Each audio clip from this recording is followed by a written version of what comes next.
भगवान विष्णु ने एक नगर की रचना कर दी, मायावी नगर बनाया। उस नगर का नाम था श्रीनगर। नगर के राजा का नाम था शीलनिधि।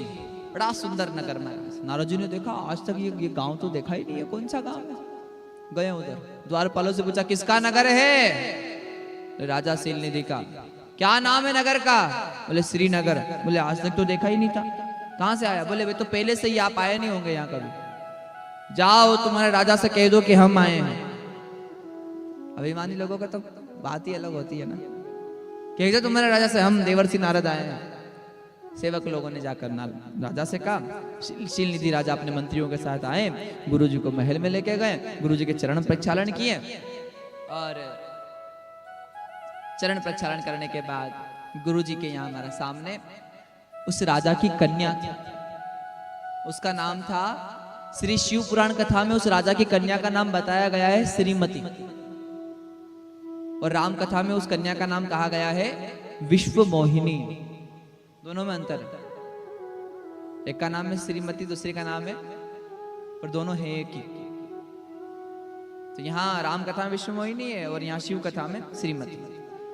तो नारद जी ने पूछा, भाई ये उत्सव की तैयारी क्यों हो रही। बोले मेरी कन्या का स्वयंवर है। कहाँ है तुम्हारी कन्या। कन्या को बुलाया, कन्या ने प्रणाम किया। अब नारद जी ने जब कन्या को देखा, नारद जी महाराज मोहित हो गए। माया बड़ी प्रबल है।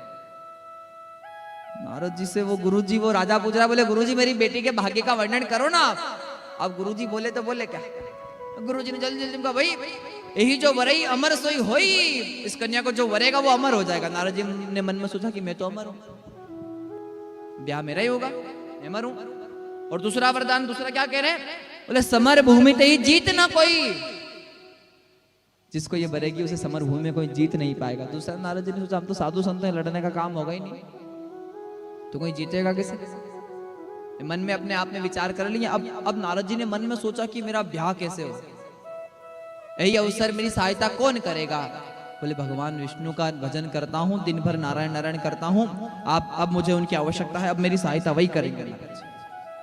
और नारद जी भगवान को बुलाने लगे, प्रभु प्रकट हो जाओ, प्रभु प्रकट हो जाओ, हे नारायण नारायण नारायण नारायण नारायण नारायण। और भगवान भी खोज चुकी, भगवान प्रकट नहीं हो रहे महाराज।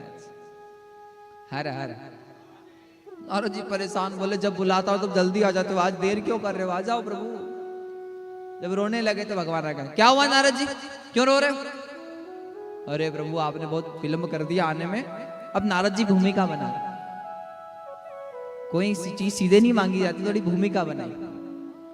नारद जी कह रहे प्रभु देखो तो, हम जब वहां कैलाश पर्वत पे जाते हैं ना, तो वहां शंकर जी के दर्शन करते हैं ना, तो वो शंकर जी समाधि में बैठे रहते हैं और वो पार्वती मैया उनकी सेवा करती है। इंद्र के यहाँ जाते हैं तो इंद्र महाराज इंद्रासन पर बैठे रहते हैं और सच्ची माता उनकी सेवा करती है।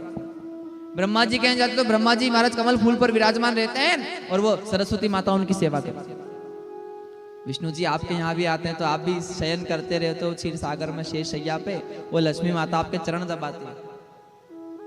भगवान ने पूछा मुझे क्यों बुलाया यहाँ, तुम्हें क्या काम है। बोले इतना सा काम है प्रभु, इधर देखता हूं तो कुछ नहीं नजर आता, इधर देखूं तो भी कुछ नहीं नजर आता, हाथ में वीणा है करताल, बाकी तो कुछ, जीवन सुना हो गया मेरा। तो बोले मेरा जीवन भी हरा भरा कर दो, क्या चाहिए। बोले प्रभु, भगवान ने कहा अच्छा अच्छा ब्याह करना है। बोले हाँ प्रभु आप तो अंतर्यामी हो ना, सब जानते हो, ब्याह हो जाएगा, पूरे जगत का घर बसाया है, तुम्हारा भी घर बसा देंगे। अब जैसे ही कहा तो नारद जी ने कहा प्रभु घर बसाने की आवश्यकता नहीं है, मैंने कन्या देख रखी है। कौन। बोले ये राजा की कन्या। तो फिर कन्या देख रखी तो ब्याह कर लो, मुझे क्यों बुलाया। बोले समस्या ये है कि इस रूप को कौन भरेगा। आपन रूप देहि प्रभु मोहि, आपका रूप मुझे दे दो, आप बड़े सुंदर हो। ध्यान देना, बड़ा भाव महाराज। क्या मांगा नारद जी ने। जेहि विधिनाथ होई हित मोरा, करहु सुबेगी दास में तोरा। भगवान जिसमें मेरा भला हो वो आप मेरे लिए कर दो महाराज। और हमें नहीं पता हमारा भला किस में है, पर मेरे मालिक को पता है कि हमारा भला इसलिए भगवान के सामने जाकर एक लाइन जरूर कहा करो, प्रभु जिस प्रकार मेरा भला हो वो करो। क्यों? क्योंकि मेरा कोई नहीं, आप मेरे नाथ हो, मैं आपका दास हूं। प्रभु आप मेरा जिसमें भला हो वो कीजिए महाराज।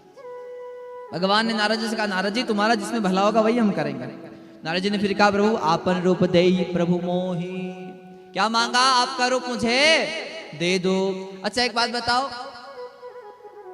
भगवान कहाँ नहीं है? चींटी में कौन है और हाथी में कौन है? भगवान। अश्व में भगवान है, श्वान में, काग में, चिड़िया में, सब में भगवान है।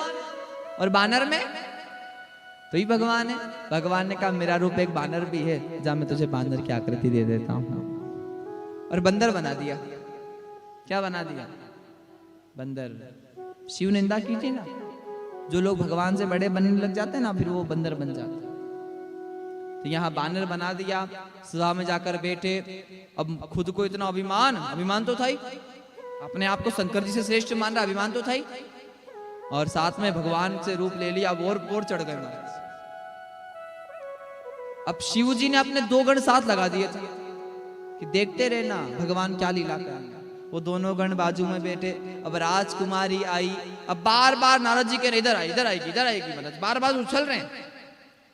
वो दोनों गण समझा रहे, नारद जी आप बड़े सुंदर हो, अरे आएगी तो यहीं, पर राजकुमारी सबको दर्शन देने गई है। नारद जी फिर बैठ गए, फिर नहीं आई है, फिर बैठ गए।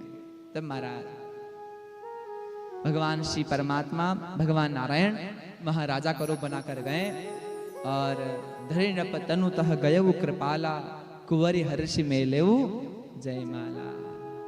मायापति आए तो माया ने उनके गले में माला पहना दी और दुल्हन ले गए लक्ष्य निवासा। दुल्हन तो भगवान नारायण ले गए। नृप समाज सब भयउ निराशा, सब राजाओं ने सर ठोक लिया। नारद जी को भयंकर क्रोध, ओहो महाराज अभिमानियों को। फिर महाराज वो दोनों रुद्रगण हंसने लगे।